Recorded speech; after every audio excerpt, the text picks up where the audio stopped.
You don't have to agree with me, but I want to present a view of what is about to happen.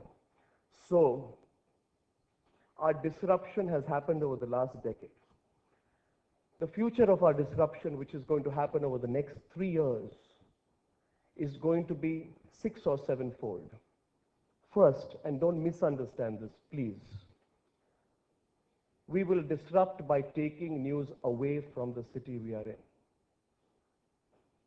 New Delhi will not be the center of news. This is a cold fact, and believe me, we are doing it even today.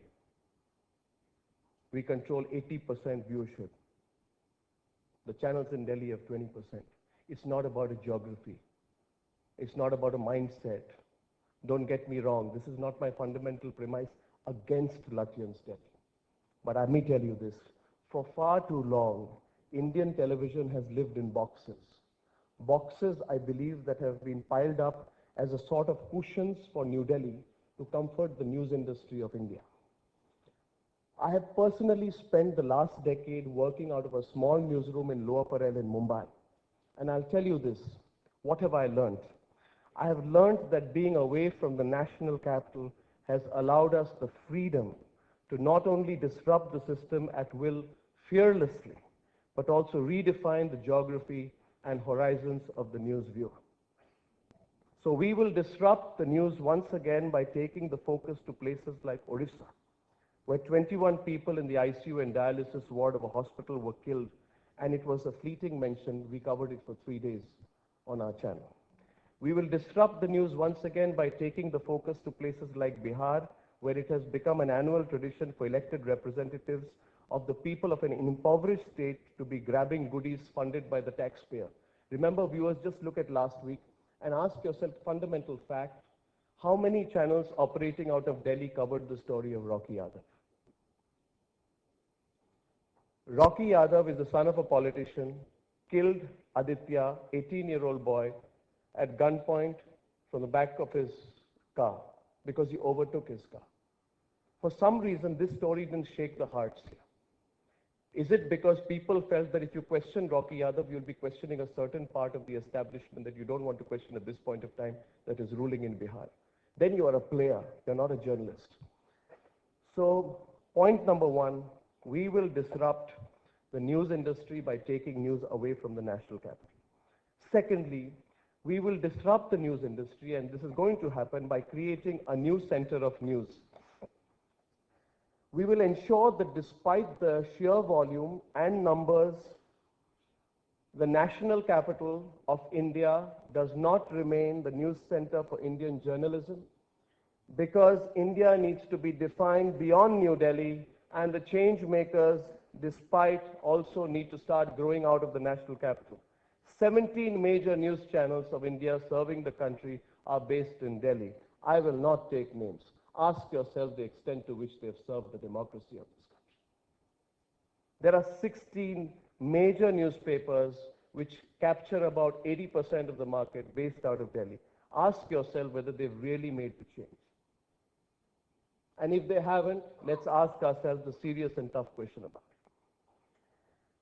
The third way we will disrupt the news industry is we will end the interdependency between news and politicians. I dream of an independent media, where the interdependencies between the politician and the media are reduced as much as possible.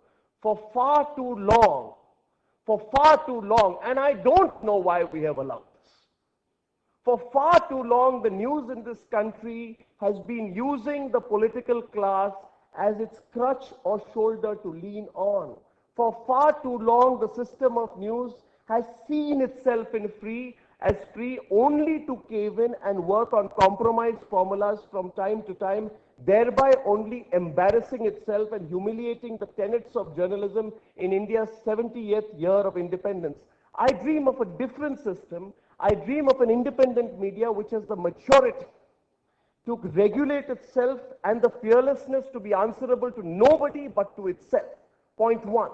Point two, I truly dream of an independent media where the power of independence, of its responsibility and its answerability does not go beyond itself, where even if it means that we limp on one leg, don't use that crutch. I would rather limp on one leg for the rest of my life as a journalist than use politicians as my crutch. And I have proven it time and again. The fourth way we will disrupt the news industry is to prove that money means nothing. Viewers know that this channel which we run is not run on the power of money. In the future, money will be an enabler. Money will not be the difference between winning and losing.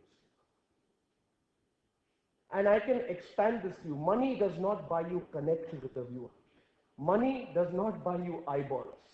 Money cannot buy you a ticket to be an agent of change. The courage of disruption and your own brand of journalism can make that change. But we live in India today where news is not consumed on television solely anymore. News is not consumed and increasingly in the future will be less consumed through your morning newspaper. In fact, your morning newspaper and your television set before bed become only the first agent of what the news has become. Consider this to understand. We are the second biggest community of smartphone users with 220 million users.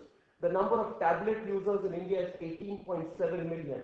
We have 462 million internet users. Our 3G and 4G users are 120 million. In only 24 months, we've increased that much. And Twitter has 313 million users in India. And the CEO of Twitter, who met me 6 months back, told me that they haven't even reached 1/3 of their potential. What does this mean for me as a journalist? It means that today is a glorious age where only content is king. I can't buy my way to your heart. I can't win by building distribution monopolies. I cannot win by paying more money and going on prime frequency and beating the hell out of someone who cannot afford the money, as happened in the past and was on a UHF or S band. In today's digitized age, everybody is on an equal platform. And we will be too. We will be too. Once we are on that platform, it is for you to choose, which means nothing can keep me away from it. The future of journalism is going to go through quantum change when journalists like me begin to realize that nothing can stand between me and you. My relationship is with you. You may hate me, disagree with me. You have a right to confront me, question. Throw stones at me, boycott me. But nothing can make sure that I don't reach you. Nothing. Certainly not money. That's a beautiful moment in our industry. When money ceases to matter and content is king. Therefore, the fifth reason we will disrupt in this beautiful world which we are about to enter is that people will find good content. I believe that with avenues and seamless access to information that we have in our times when news is available and literally breaking on our fingertips at 140 characters on Twitter, content becomes supreme because it is more easy than before for people to just search and find you.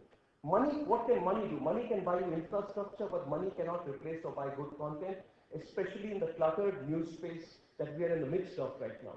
People ask me, what about these big corporate groups? So much money they have. Media is going to be bottom up. Absolutely not. How can you? You spend all the money in the world. Will you know how to do a story? You invest thousands of crores. I challenge anyone. Come invest thousands of crores. But between me and my viewer, there is one camera and my viewer is on the other side. Prove to me that your thousands of crores will find a greater connect between you and the viewer. It will rather be an impediment. It will not be an enabler.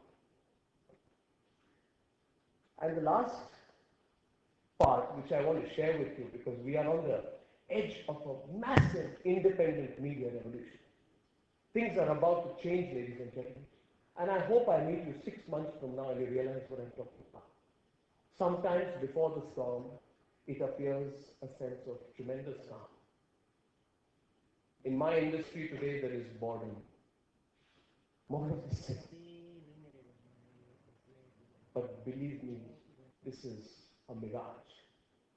Things are going to change in a way people will not recognize again. Believe me, what will happen in this country? if a group of content creators takes the power of media into its hands and says, we know how to do journalism, and we owe it to nobody and nowhere to find the connect with our viewers. That's when journalists and content creators will become independent. The churn has started. People are thinking the revolution is about to come.